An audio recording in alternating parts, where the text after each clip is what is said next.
Assalamualaikum warahmatullahi wabarakatuh.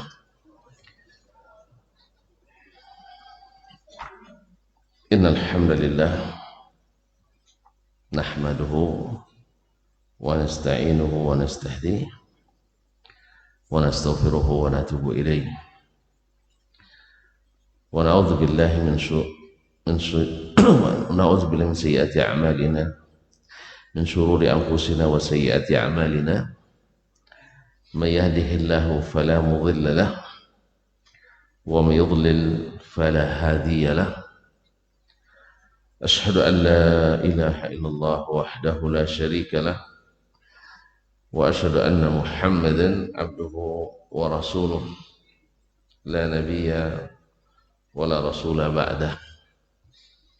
يا أيها الذين آمنوا اتقوا الله حق تقاته ولا تموتن إلا وأنتم مسلمون. يا أيها الناس اتقوا ربكم الذي خلقكم من نفس واحدة وخلق منها زوجها وبث منهما رجالا كثيرا ونساء واتقوا الله الذي تساءلون به والأرحام إن الله كان عليكم رقيبا.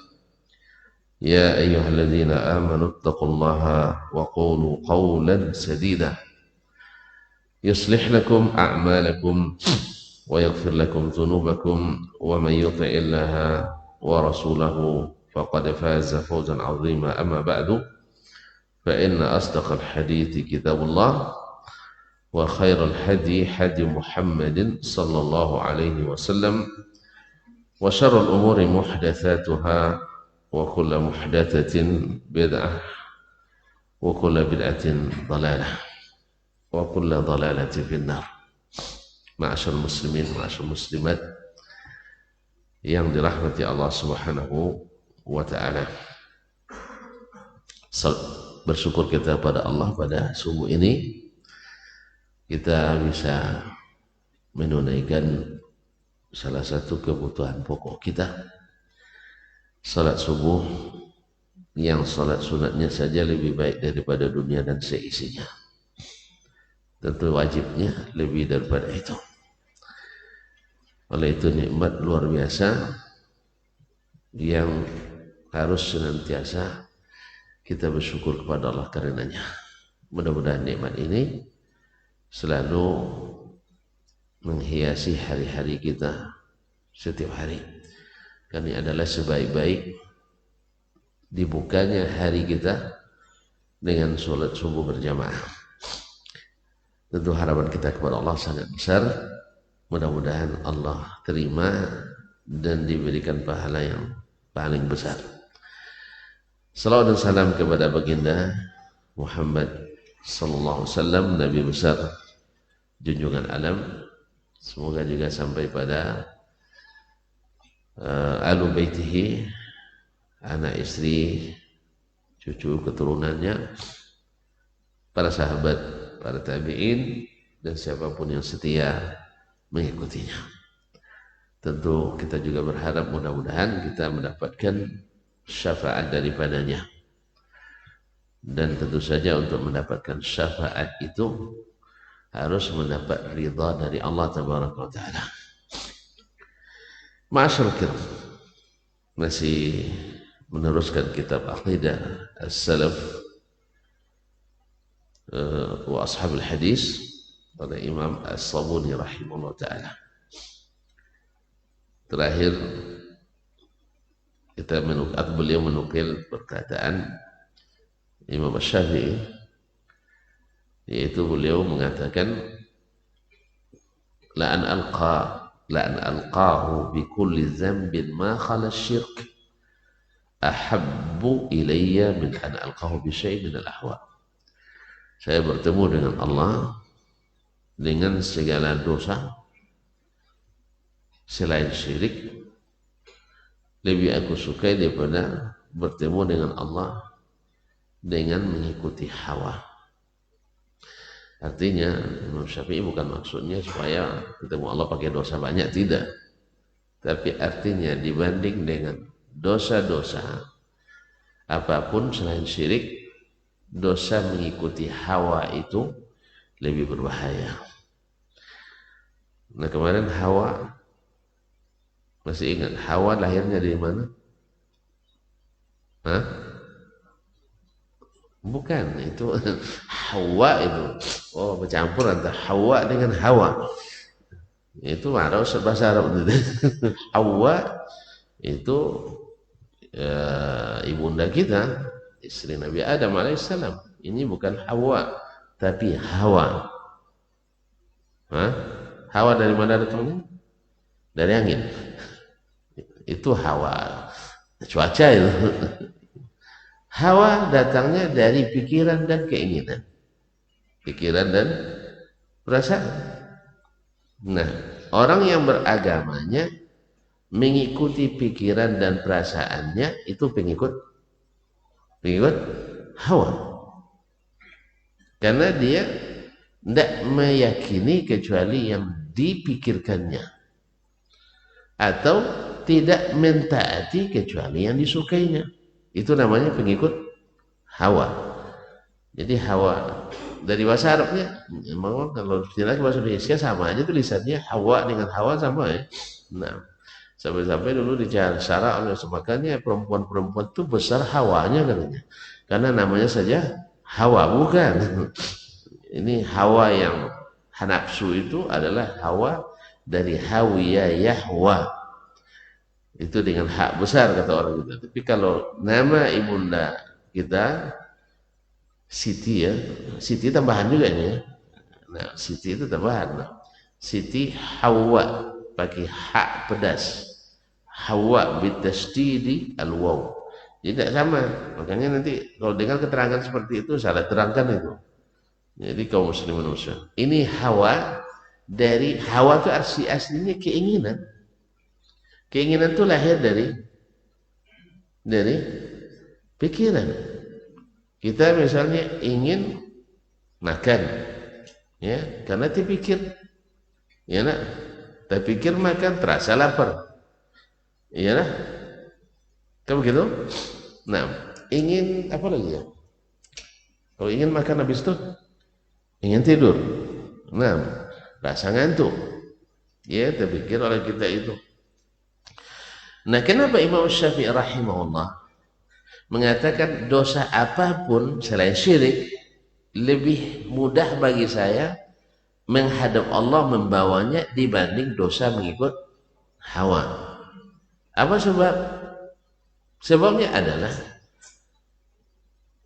kalau mengikut hawa orang tidak merasa berdosa. Sehingga yang besar pun dosanya ringan baginya. Tapi kalau orang yang tidak mengikut hawa, andainya dia berdosa, dia merasa telah melakukan suatu maksiat. Oleh sebab disinilah sebabnya orang mengatakan bahwa mengikuti hawa yang menghasilkan bid'ah, seperti kata Imam Malik kemarin, lebih berbahaya daripada orang yang mengikuti atau melakukan maksiat yang jelas. Apa sebab? Maksiat orang merasa berdosa melakukannya, sedangkan hawa dalam beragama itu tidak merasa berdosa, justru merasa berpahala. Orang kalau merasa ibarat mengalih jualan, merasa buntung terus, ternyata modalnya dimakannya. Kan ada orang jualan ya dengan modal 1 juta, habis itu rasanya beruntung terus, rupanya dimakan modal. Jelas ya?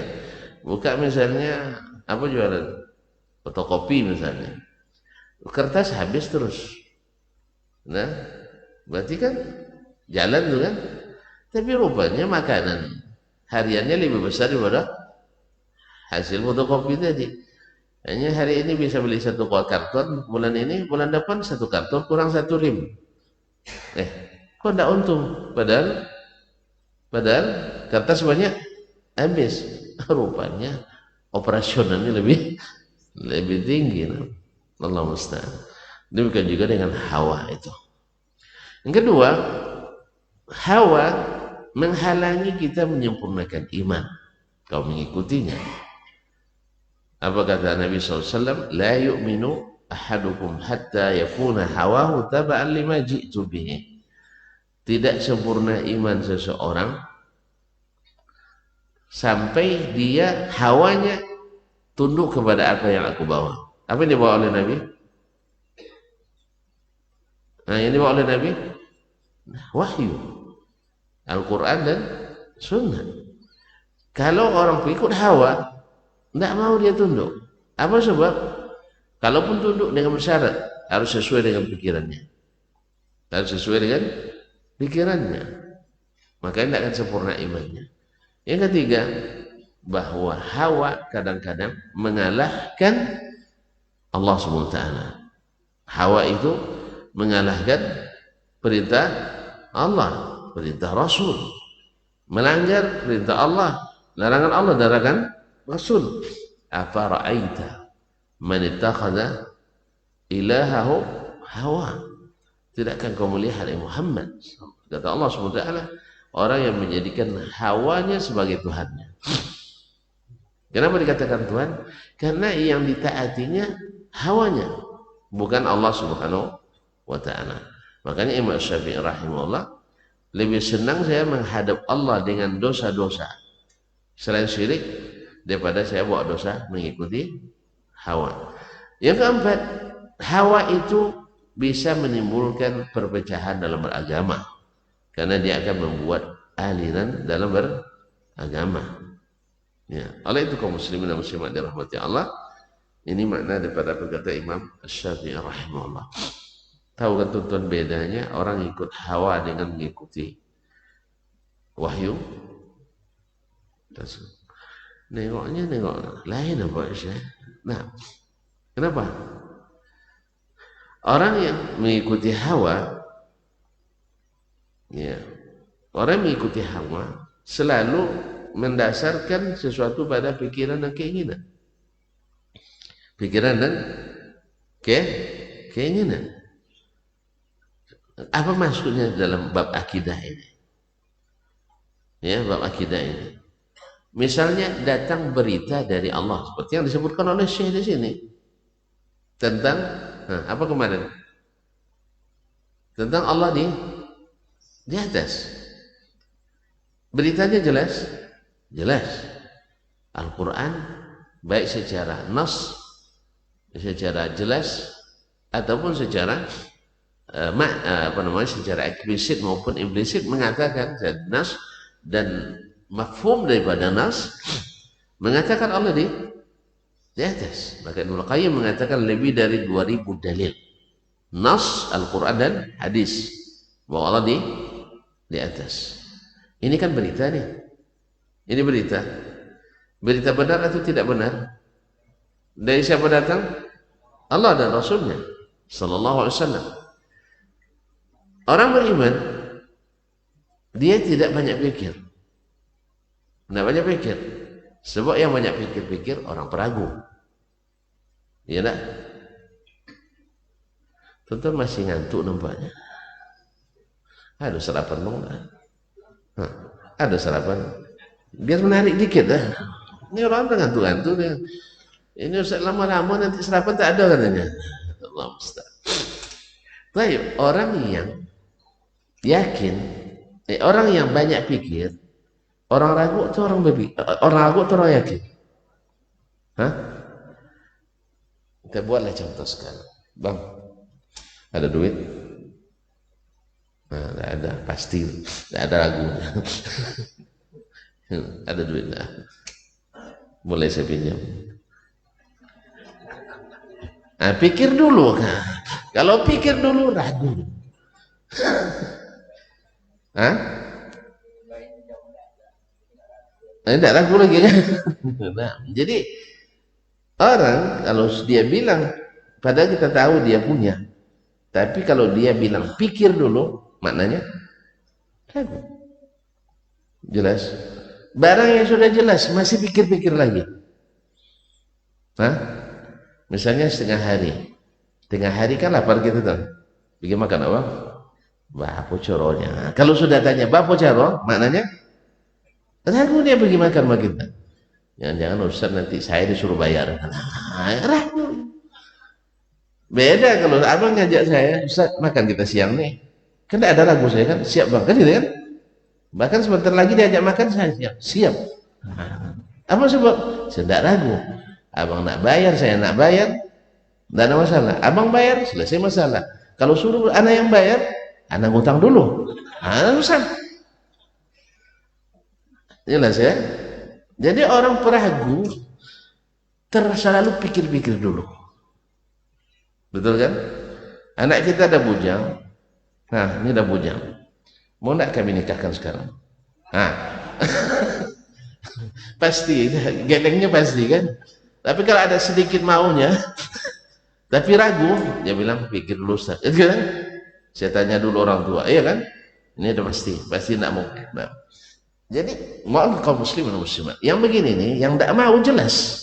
Misalnya orang-orang, mohon maaf ya, tanpa menyerupakan, orang-orang kafir itu lebih berani daripada sebagian kita.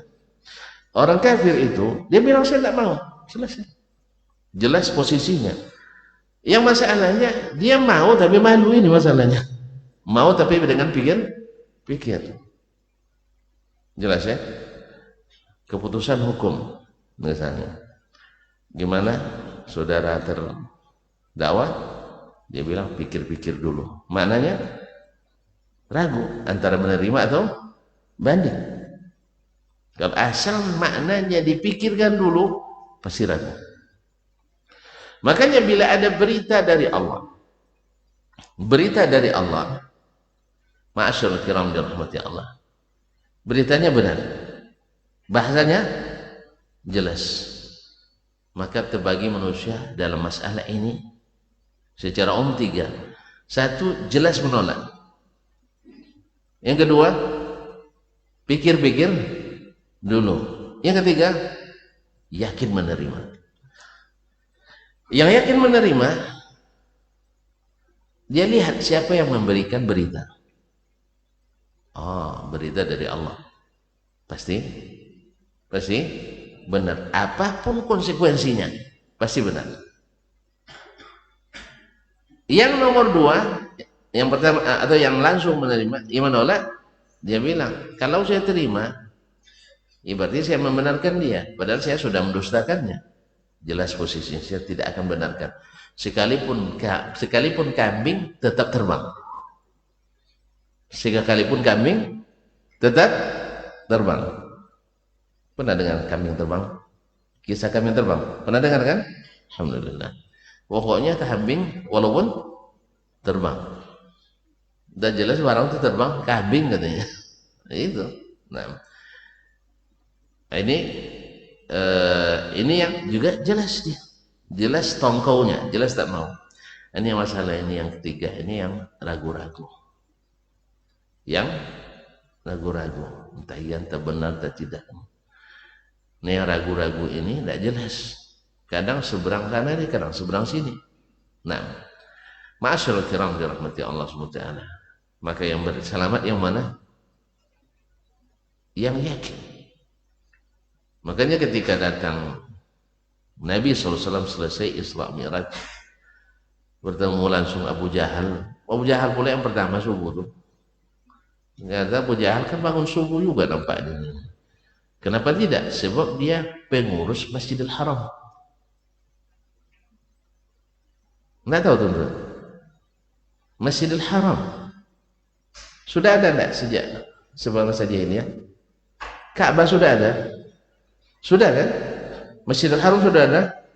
Siapa pengurusnya?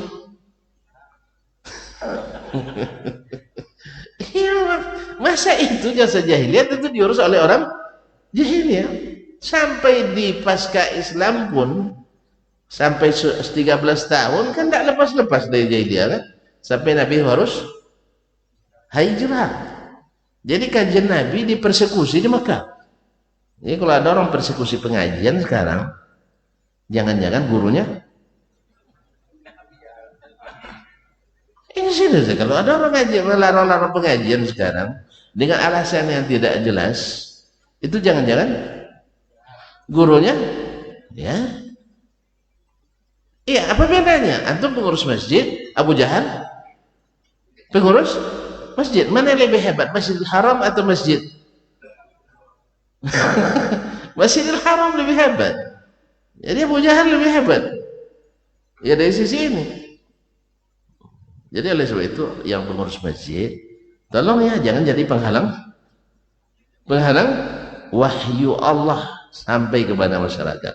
Kalau enggak, jangan-jangan nanti Anda sama dengan itu.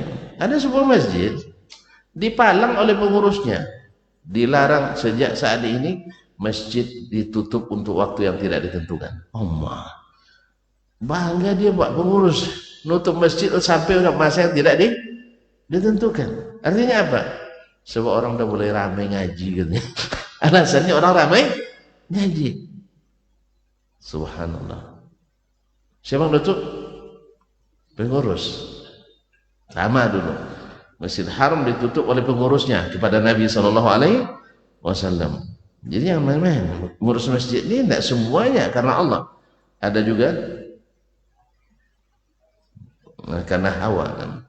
Ma'asyiral kiram. Oleh sebab itu tolong jangan belajar sama Abu Jahal. Belajarlah kepada Abu Bakar boleh. Masjid itu hidup. Masjid itu hidup dengan apa? Sunnah-sunnah Nabi Shallallahu Alaihi Wasallam. Yang dihidupkan sunnah Nabi, bukan sunnahnya Abu. Ya, yang dihidupkan sunnah Nabi Shallallahu Alaihi Wasallam. Apapun yang amalkan, mana sunnahnya? Oh, tidak ada sunnahnya? Ya janganlah. Sebab Nabi itu kan paling hebat nih. Nabi itu paling sempurna dia. Tidak ada yang lebih hebat dari Nabi? Ya nggak ada. Terus kenapa kita tambah lagi? Yang sudah ada. Ma'asyiral kiram dirahmati Allah. Ini kadang-kadang gara-gara nak nambah itu masalahnya. Abu Jahal kan jadi jahiliyah karena nambah dulu kan. Karena nambah yang sudah ada oleh Nabi Ibrahim, Nabi Ismail, mereka tambah-tambah. Mereka apa sebab merasa ditambah? Apa sebab ditambah? Hawa, betul. Iya, kenapa mereka ingin menambahnya? Kenapa? Karena dipikirnya, dirasanya masih kurang.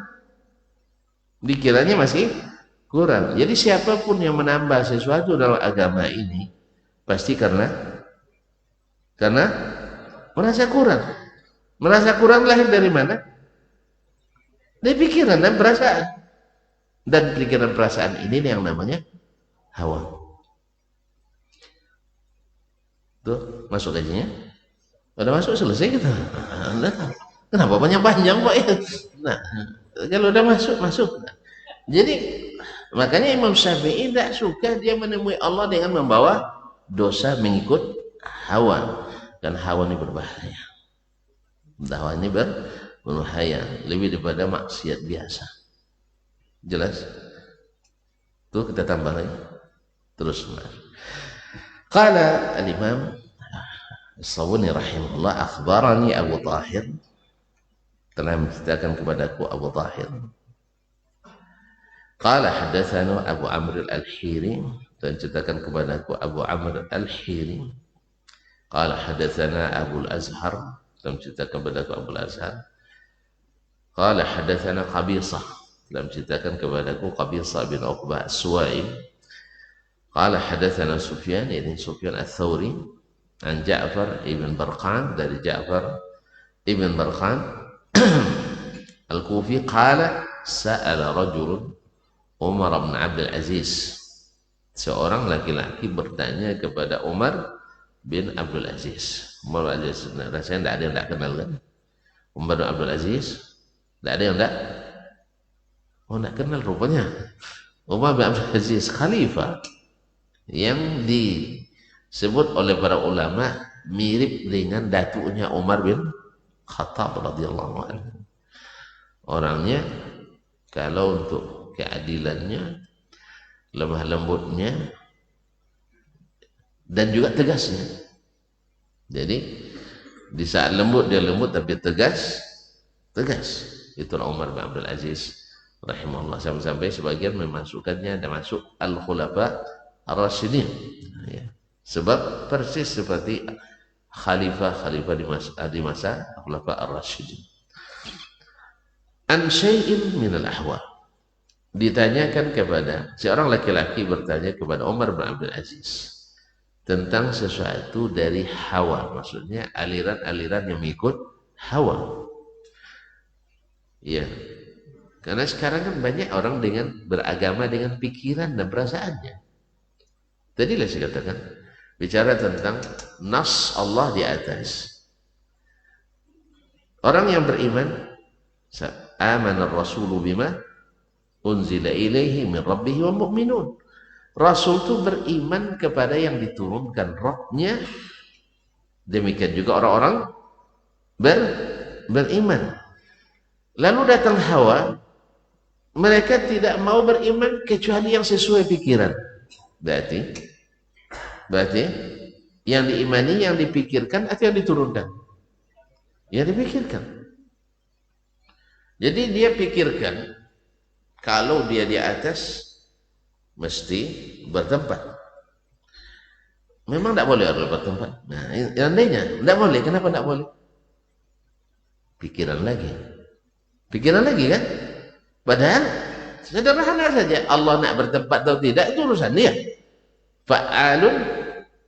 Fa'alun lima yurid. Wih, berarti kalian katakan Allah bertempat? Saya juga tidak, karena tidak ada dalilnya. Tidak ada dalilnya. Sebagaimana juga tidak ada dalil yang menafikannya. Ada perkataan dinisbatkan pada Ali bin Abi Thalib, Allahu mawjudun bila makan. Allah ada tanpa tempat. Ini tidak sahih juga dari Ali, tidak ada sanad dan mana-mana. Tiba-tiba ada aja perkataan Ali dalam kitab-kitab kalam. Tidak jelas di mana riwayatnya. Jelas. Jadi nak dikatakan bertempat, kita juga tidak katakan. Dikatakan tidak, ya kita tidak katakan. Apa sebab? Tidak ada yang sahih dari Allah dan Rasul, Allah bertempat atau tidak. Yang ada pikiran kita. Masalahnya pikiran. Jadi antum ikut pikiran atau ikut berita? Hah? Ikut pikiran atau ikut berita? Ikut pikiran atau berita? Berita. Kenapa ikut berita?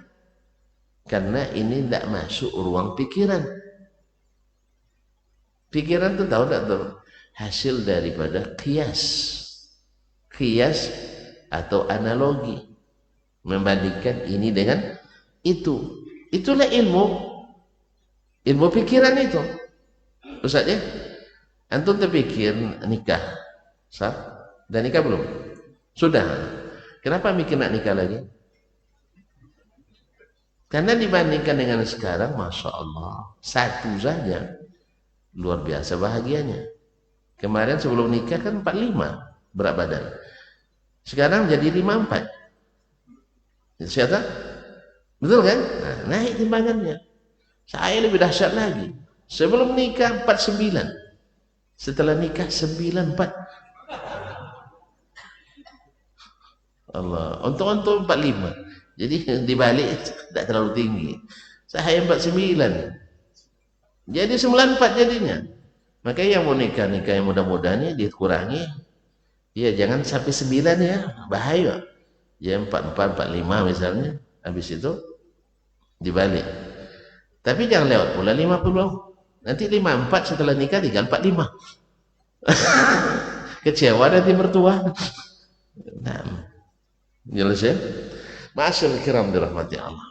Jadi antum keinginan itu lahir dari mana? Pikiran. Pikiran itu lahir dari mana? Membandingkan. Satu saja luar biasa, apalagi? Apalagi dua. Ternyata kiasnya tidak benar di sini. Ya, jadi kias antara makhluk ke makhluk saja tidak sama. Ya bang? Kalau tidak percaya cobalah.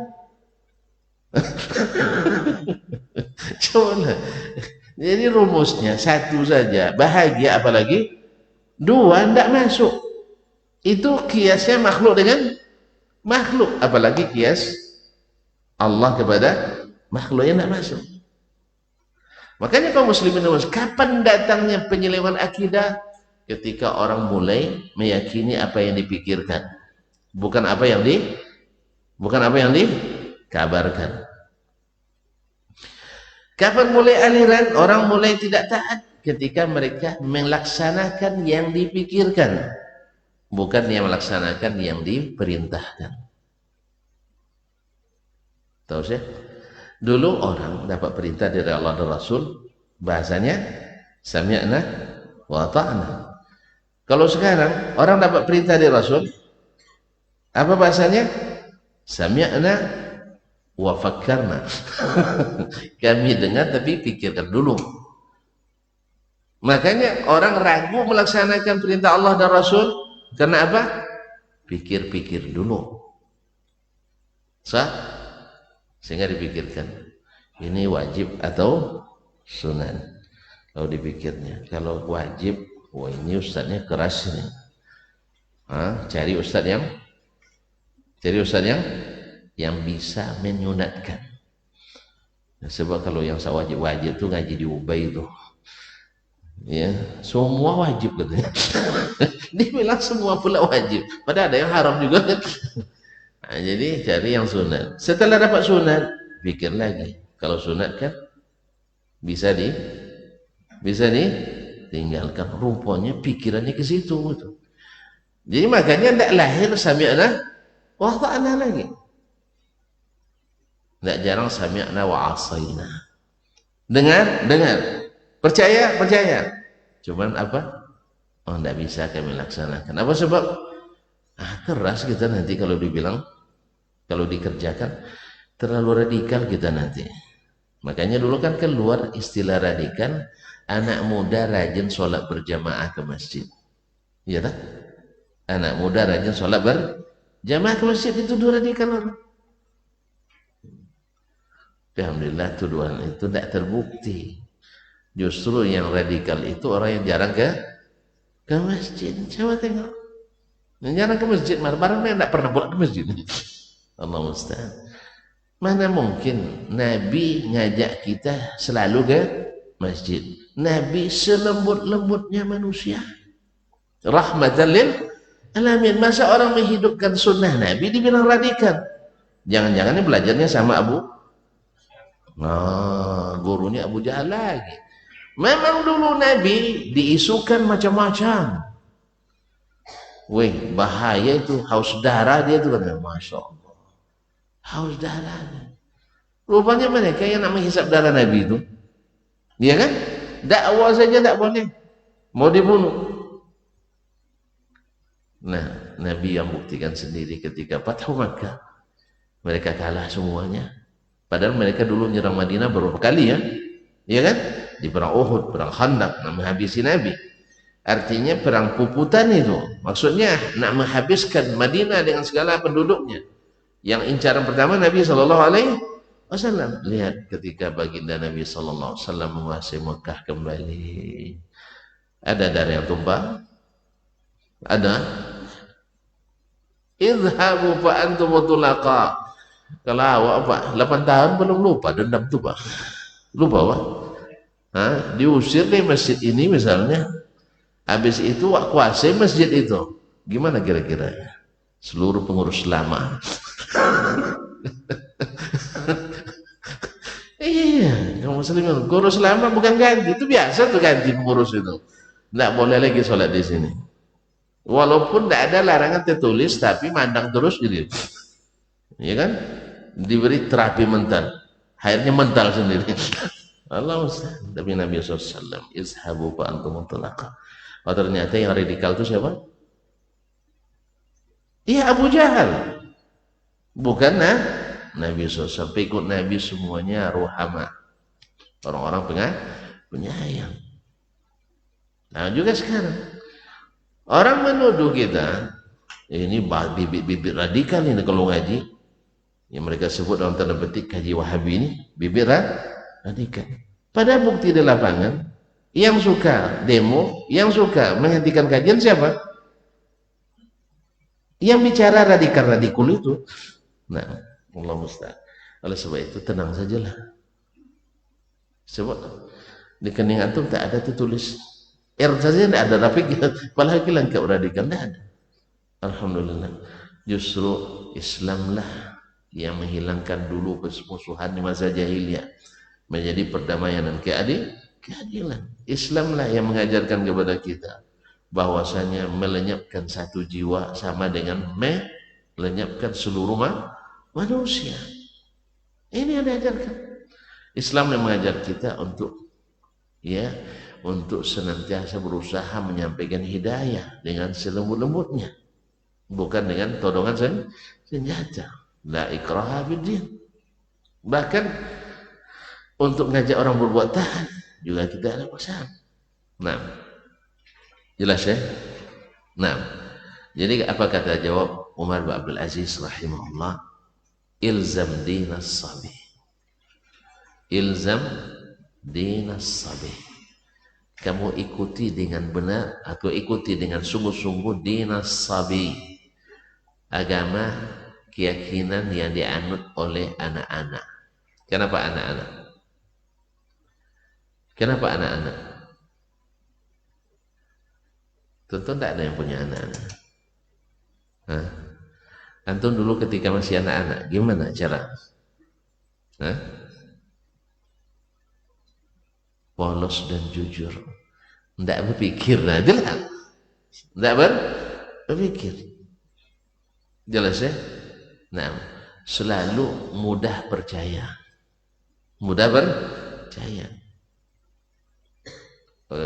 ya nak, nanti main dulu ya, nanti ibu kasih uang, beli uang, mau dia itu, percaya dia, sekali, dua, tiga, empat. Atau nanti dapat dia uang THR hari raya, mari ibu simpan ya katanya. Nanti hilang katanya. Pokoknya sama maknya hilang. Sampai keluar pula istilah anekdot investasi bodong hari raya. Rupanya maknya tidak jadi. Buat sini ya, nanti hilang katanya. Pokoknya hilang sama maknya. Nah, mustahil. Jadi mereka polos, mudah percaya.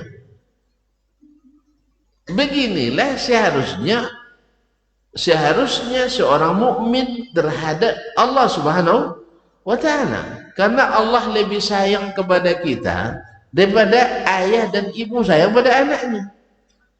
Allah lebih jujur kepada kita daripada jujur ayah dan emak kita. Makanya perlu lagi pikir-pikir. Makanya orang dulu ketika dapat perintah dari Allah, mereka tidak banyak pikir-pikir, siap melaksanakan. Makanya Umar bin Khattab radhiyallahu anhu menyikapi sunnah-sunnah Nabi SAW, walaupun secara dipikir-pikir dah habis masanya, dah expire menurut kita sekarang, untuk apa lagi dilaksanakan, ya kan? Itu di zaman Nabi aja, zaman sekarang tidak lagi. Itu kan banyak alasan, itu hanya di zaman Nabi, zaman sekarang apa perlunya lagi? Subhanallah. Umar radhiyallahu anhu tahu dia bahwasanya membuka bahu ittiba ketika tawaf kudum ke Makkah. Dulu tahu tidak tuan-tuan sebabnya? Orang-orang Quraisy ketika Umratul Qadha, Nabi SAW umrah setelah Sulhul Hudaybiyah, diisukan oleh orang Quraisy. Kan isunya selalu merugikan kita. Diisukan bahwa orang-orang yang muhajirin itu dah lemah-lemah kena endemi di penyakit malaria di mana?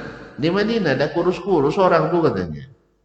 Makanya mereka duduk-duduk di atas gunung tuh, di Jabal Abul Qubais itu, nengok orang Islam sambil tahu dan sa'i. Oleh sebab itu Nabi katakan, buka bahu kalian. Dan ramal, artinya lari-lari kecil ketika 3 putaran pertama tawaf. Bahu ternyata kekar-kekar. Dulu orangnya nimbang barang kan, sekarang tidak nyangkul di sebagian. Dan sampai di Madinah. Madinah kan pertanian. Mana lebih kekar Pak? Orang yang duduk di kedai atau orang yang pakai cabak di ladang? Cabak tahu? Cangkul. Ini harus tes pula nampaknya. Coba nanti 3 bulan kita nyangkul, 3 bulan nimbang barang di pasar. Mana yang lebih kekal? Ini harus dites nampaknya nih kan. Tolong siapkan lahan kita. Jadi sebagian jemaah nyangkul 3 bulan. Siapkan pula warung sebagai jemaah Ini ngambilkan apa nak? Tidak usah nimbang lah, pokok jualan lah. Mana lebih kekar nanti lengannya? Serius nih, perlu ujian atau ngaku aja? Pasti yang nyangkul akan lebih kekar. Ma'asyiral kiram dirahmati Allah. Melihat itu, akhirnya orang-orang Quraisy terperangah. Otomatis mereka mulai tambah segan pada orang Islam. Mereka kan sengaja itu supaya naik lagi semangat mereka untuk memerangi umat Islam. Ternyata orangnya kekar-kekar ini. Nah, setelah Islam menguasai Makkah kembali, Fatu Makkah. Kemudian setelah Nabi wafat, masih perlu tidak itu dilakukan lagi? Menurut pikiran, perlu lagi? Masih ada orang Quraisy, orang kafir Quraisy masih ada di atas gunung loh. Masih ada. Di zaman Umar masih ada. Nah, terpaksa ngaji sirah lagi kita nampaknya. Setelah Fathu Makkah, setelah Haji Wada, masih ada orang musyrik di Makkah? Ada lagi? Lupa lagi tuan-tuan. Nabi sengaja tahun 9 tidak mau pergi haji. Karena tahun 9 itu masih orang musyrikin masih boleh haji. Tuan-tuan belajar sirah nampaknya. Tidak ada peringatan. Tidak ada peringatan kemarin. Itu mereka lupa sirah nampak Ustaz. Bahasa disiapkan dari sekarang. Nah, jadi kaum muslimah setelah Fathu Makkah kan tahun 9, tahun 8 dah kekuasaan kan beralih ke ke Nabi sallallahu alaihi wasallam. Tahun ke-9 haji itu masih ada orang kafir, orang musyrik masih boleh haji. Karena orang musyrik dulu haji atau tidak? Orang jahiliyah dulu haji benar. La ilaha illallah. Kan sudah saya bilang tadi pengurus Masjidil Haram abu-abu itu. Kemudian dulu mereka haji atau tidak? Haji. Makanya gelar haji tidak jaminan. Karena dulu Haji Abu Jahal juga menentang Nabi Shallallahu Alaihi Wasallam. Yang ibrahnya bukan hajinya, tetapi sikapnya kepada Nabi Shallallahu Alaihi Wasallam. Sampai sekarang bukan ibrahnya Bapak Haji, tapi bagaimana Pak Haji ini menyikapi sunnah Nabi SAW. Karena Nabi itu ketika beliau jadi belum Nabi, orang Quraisy suka dengan dia semuanya. Tidak bisa dibedakan mana yang suka karena iman, mana yang suka karena tradisi. Tapi setelah Nabi dapat wahyu yang membedakan jahiliyah dengan ilmu, semuanya suka sama Nabi. Hah? Suka sama Nabi. Berarti apa yang membuat mereka benci? Yang membuat mereka benci sama Nabi apa? Ajarannya. Jadi sekarang kita juga boleh saja kita mencintai pribadi Nabi, tetapi ajarannya suka apa tidak? Ustaz, antum suka Nabi? Apanya? Kegantengannya, ajarannya. Karena yang membedakan dulu orang beriman cinta karena iman dengan cinta karena kesukuan. Yang cinta karena kesukuan menolak Nabi Shallallahu Alaihi Wasallam. Tapi cinta karena iman siap berkorban untuk mengikuti Nabi, bukan untuk menyanyikan cinta untuk Nabi, tidak, tapi untuk mengikuti Nabi Shallallahu Alaihi Wasallam. Baik kaum muslimin dan muslimat dirahmati Allah. Jadi oleh sebab itu kata beliau, ilzam dinas sabih, pegang teguh agamanya anak-anak. Apa sebab? Anak-anak itu cepat percaya. Kenapa dia cepat percaya? Karena ayah dan ibunya terpercaya. Kalau terbukti ayahnya pendusta, maknya penipu, misalnya la qadarullah, besok percaya lagi dia? Tidak percaya lagi dia. Nah, sekarang Allah dan Rasul dipercaya? Ada bukti dia tidak percaya? Tidak. Segalanya dipercaya. Oleh sebab itu, maka kita tidak ada alasan untuk tidak mempercayainya. Tidak mungkin anak-anak bilang, Ya, nah, bawa sini uangnya, pikir-pikir dulu Bu katanya. Kalau sudah pikir-pikir tidak anak-anak lagi tuh. Berarti sudah jadi calon bapak anak-anak kalau masih pikir-pikir. Makanya kita nih masih anak-anak mudah untuk percaya. Demikianlah harusnya seperti kata Umar bin Abdul Aziz. Dia hanya mentafsirkan bagaimana mudahnya anak kecil percaya, seharusnya orang Islam juga semudah itu percaya. Percaya kenapa? Yang memberitakannya Allah, yang memberitahukannya Rasulullah SAW. Nah kalau kamu beriman, tak pakai pikir-pikir. Tapi kalau ragu, makanya itu pikir-pikir. Jelas? Jadi orang yang meragukan, berarti dia mesti nak pikir dulu. Akhirnya dia pikirkan, oh ini tidak sesuai nih yang diberitakan dengan yang saya pikirkan. Ya, Allah bilang di atas, menurut pikirannya. Hah? Allah kan bilang dia di atas, menurut pikirannya di mana-mana. Akhirnya mana yang dipercayainya? Pikirannya. Yang dipercayainya pikirannya. Apa sebab? Dia ragu dengan informasi dari Allah, ragu dengan pemberitahuan dari Rasulullah Sallallahu Alaihi Wasallam. Akhirnya jadilah mereka yang mengimani pikirannya, bukan mengimani berita yang diberitahukan kepadanya. Nah, tinggal pilih antum, pilih yang mana? Ikut pikiran? Hah?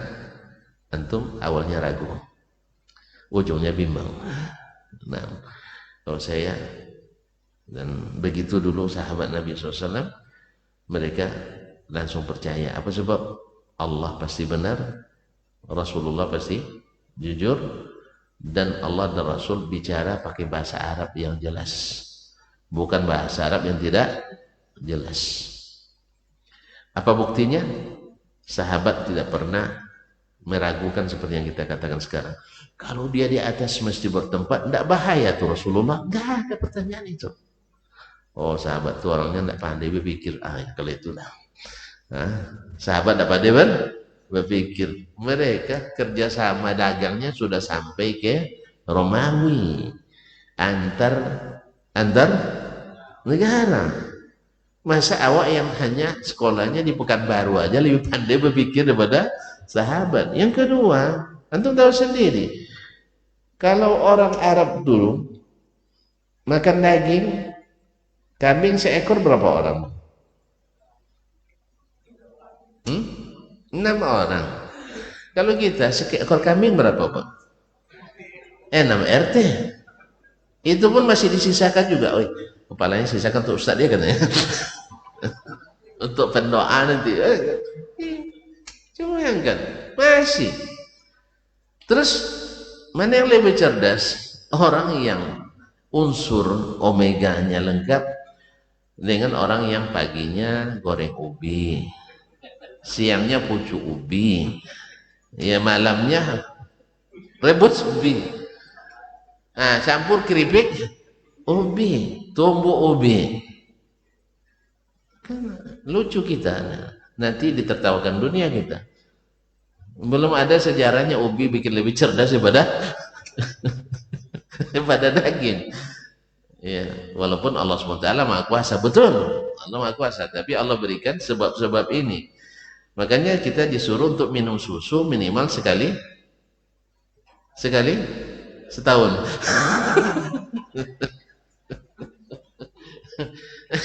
Akhirnya orang kita pintar bikin susuan kan, susu kental manis lah namanya gitu. Ya, rupanya gula itu dikentalkannya seperti susu. Akhirnya kebanyakan gula. Masalah. Tidak susu sudah kental manis tuh. Enak gula. Makanya kan susu kental manis jangan banyak. Sekali sepekan jadilah. Nah, kalau bisa sekali setahun gitu. Beda orang yang minum susu langsung diperah, ya, bismillah. Dengan orang yang susunya sudah 2 tahun, hampir expire baru diminum. Tidak mungkin lebih cerdas kita. Ini mohon maaf ini. Ya, saya sudah buktikan sendiri. Awak di pondok juara umum dulu kan. Ya Pak ya, sampai Jakarta masih juga juara 1 saya waktu itu dengan yang selevel. Sampai di Madinah sesak romok kan dibuatnya. Iya gimana enggak? Mereka kan lebih di hafalannya. Awak paling sedikit di penalaran lumayan lah kan. Pas dia hafalan keok gitu. Ternyata memori orang tuh lebih tahan daripada memori ubi. Itu mohon maaf. Sebab selama di pondok dulu lebih banyak keripik ubi. Sekarang masih. Ini oleh sebab itu tidak mungkin dah sahabat tidak berpikir. Cuman pikirannya sehat. Jadi mereka tak pernah mendulukan pikiran. Sebab mereka lihat langsung jahiliyahnya orang jahiliyah karena pikiran. Jahiliyahnya orang jahiliyah dulu karena ikut pikiran. Lalu datang Islam dengan wahyu, selamatlah yang selamat dengan ikut wahyu, bukan ikut pikiran. Tadi kan saya katakan, pertama ketemu Abu Jahal tadi. Abu Jahal menggunakan logika. Ke Baitul Maqdis perlu waktu 1 bulan. Ini Muhammad klaim 2/3 malam.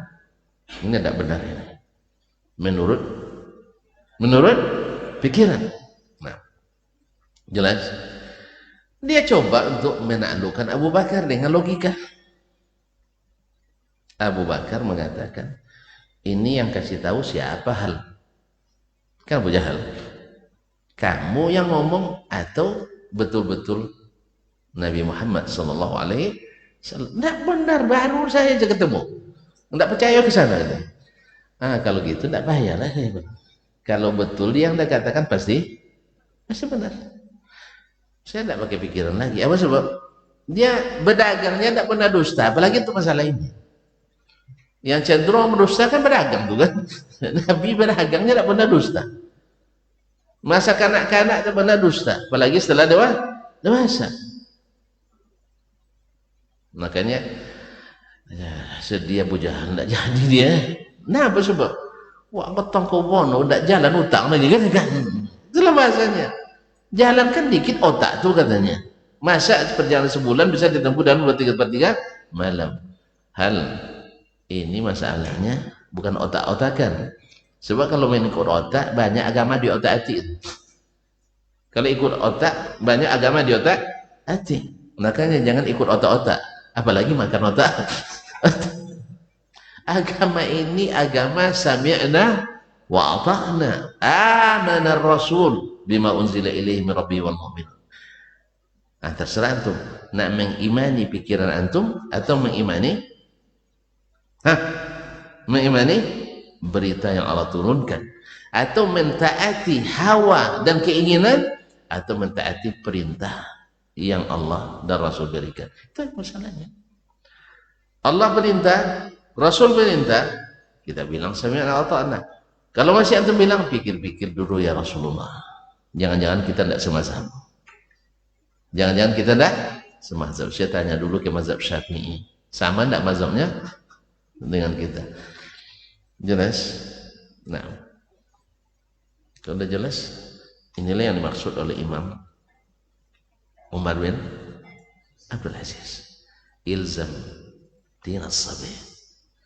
Ikuti cara beragamanya anak-anak. Ternyata anak-anak itu lebih fitrah daripada orang dewasa. Ini yang bicara kaum muslimin. Umar bin Abdul Aziz itu, kenapa dia bisa seperti itu? Karena dia ulama. Dia seangkatan dengan Urwah bin Zubair bin Awam, satu dari 7 fuqaha Madinah masa tabi'in. Dia sekawan dengan Salim bin Abdullah bin Umar, juga masuk nominasi 7 fuqaha Madinah di masa tabi'in, sama-sama nuntut ilmu dulu. Dia sekawan dengan Kharijah ibn Zaid bin Khattab, juga salah satu dari 7 fuqaha Madinah di masa tabi'in. Cuman dia karena ada garis dari khilafah, akhirnya dia terpilih jadi khalifah. Dulu gubernur Madinah, mewahnya luar biasa karena anak-anak kerajaan.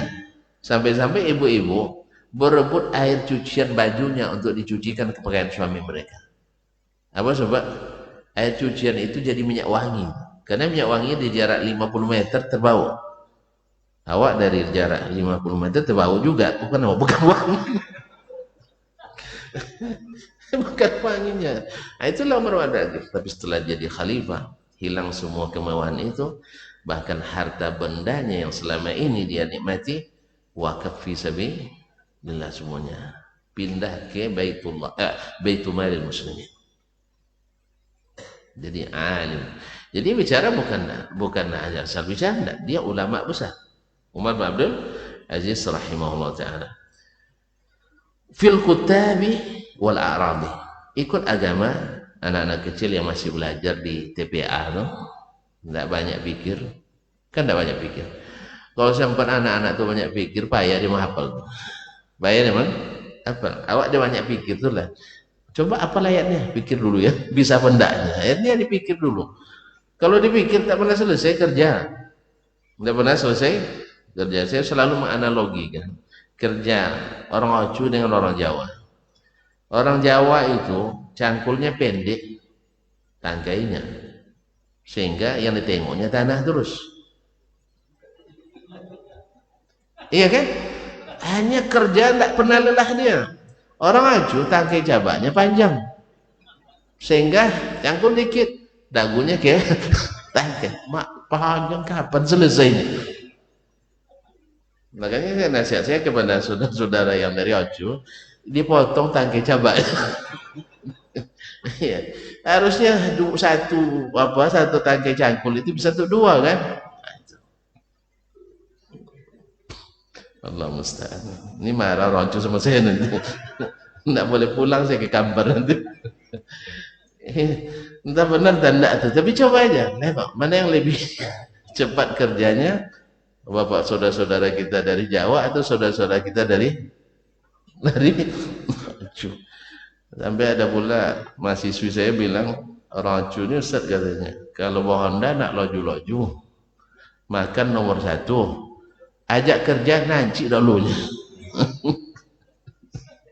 pikir dulu Allah musta'an, semoga jadi motivasi.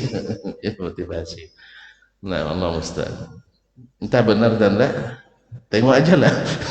Nah, jadi ikut agama anak-anak di kota dan al-a'rabi, orang-orang yang masih tinggal di pedalaman, tidak terpengaruh oleh pikiran-pikiran orang di perkotaan.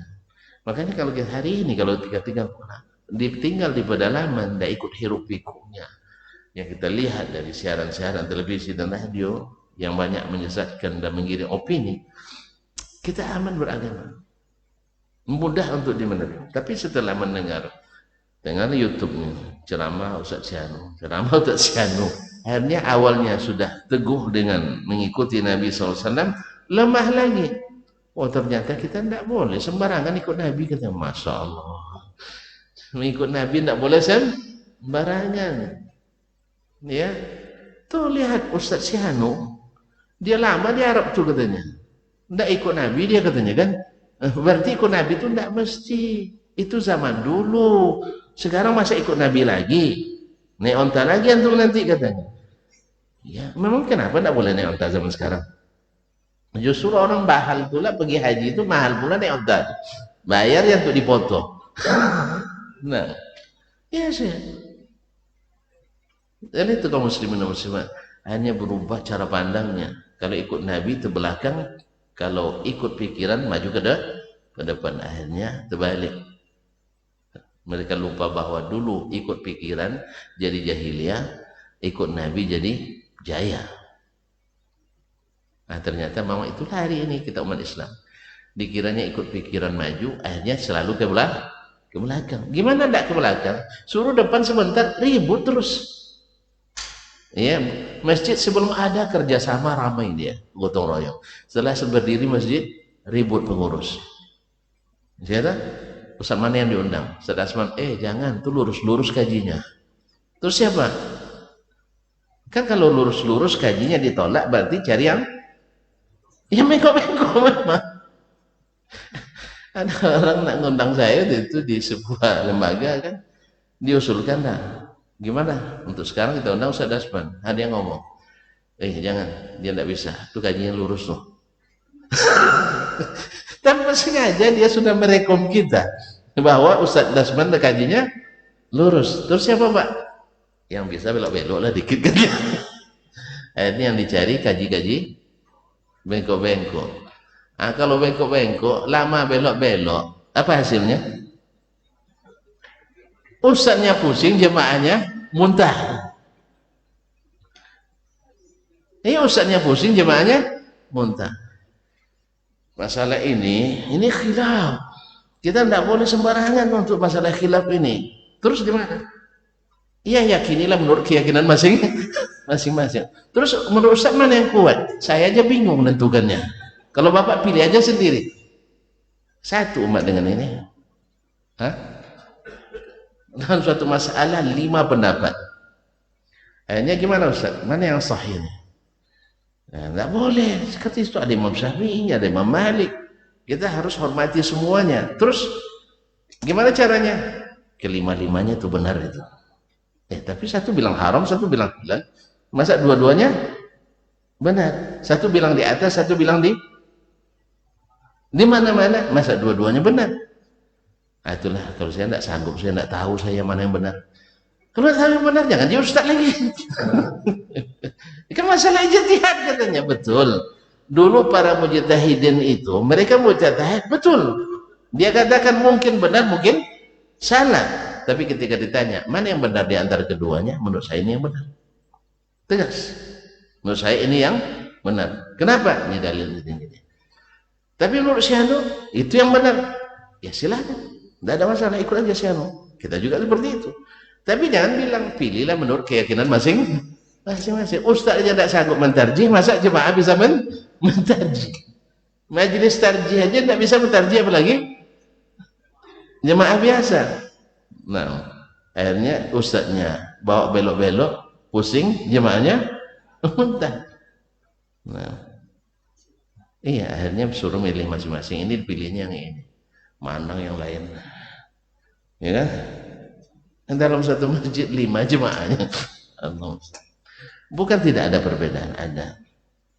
Tetapi alangkah selamatnya kita mengikut Allah dan Rasul, tidak pakai pikir.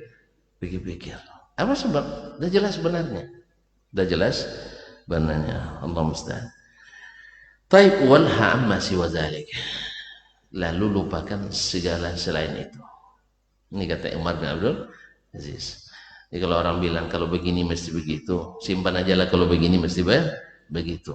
Sebab apa? Ikhwani fillah.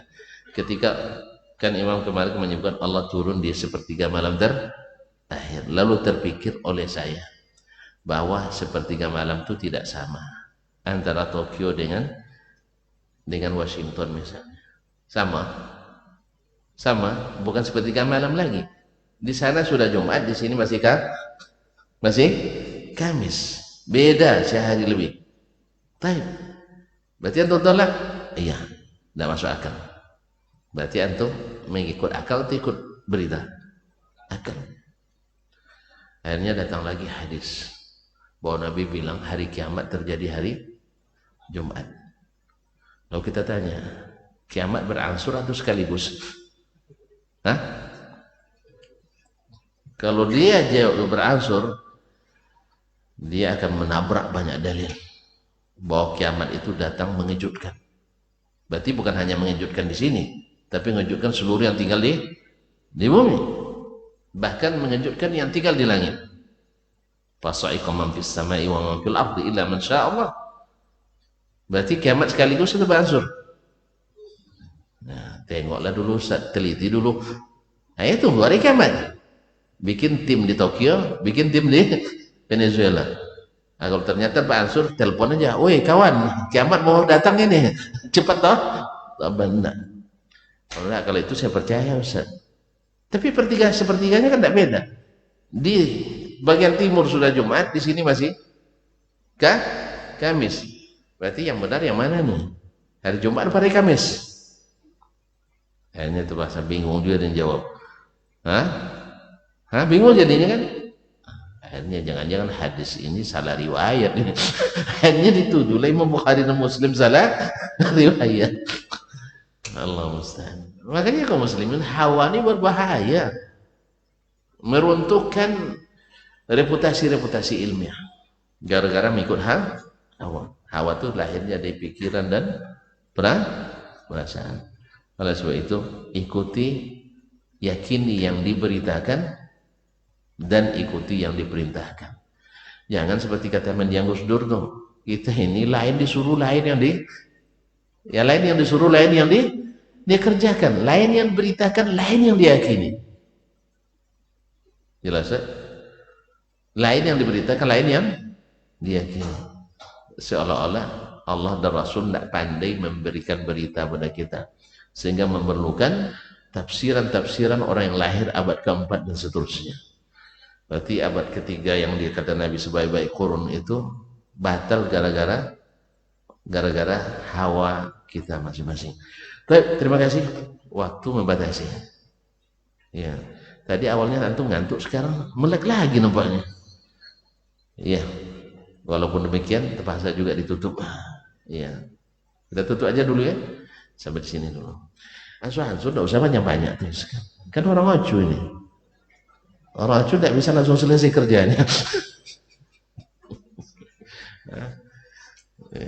Allah musta'an.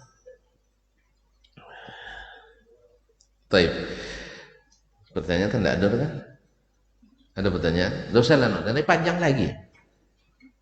Saya takut nih pertanyaan nanti sampai jam 8 tidak selesai jawaban. Oleh sebab itu tidak usah bertanya dulu. Besok aja pas sudah selesai baru bertanya. Nanti ada lagi alasannya. Nah, terima kasih, mohon maaf karena juga pagi ini ada kuliah lagi nanti insyaallah. Saya mau undur diri.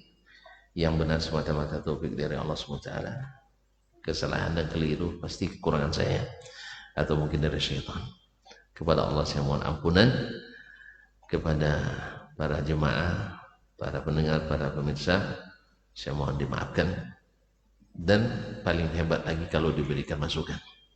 Wallahu ta'ala alam wa sallallahu ala nabiyina Muhammadin wasallam wa subhanakallah bihamdik asyhadu an la ilaha illa astaghfiruka wa atubu ilaik. Wassalamualaikum warahmatullahi wabarakatuh.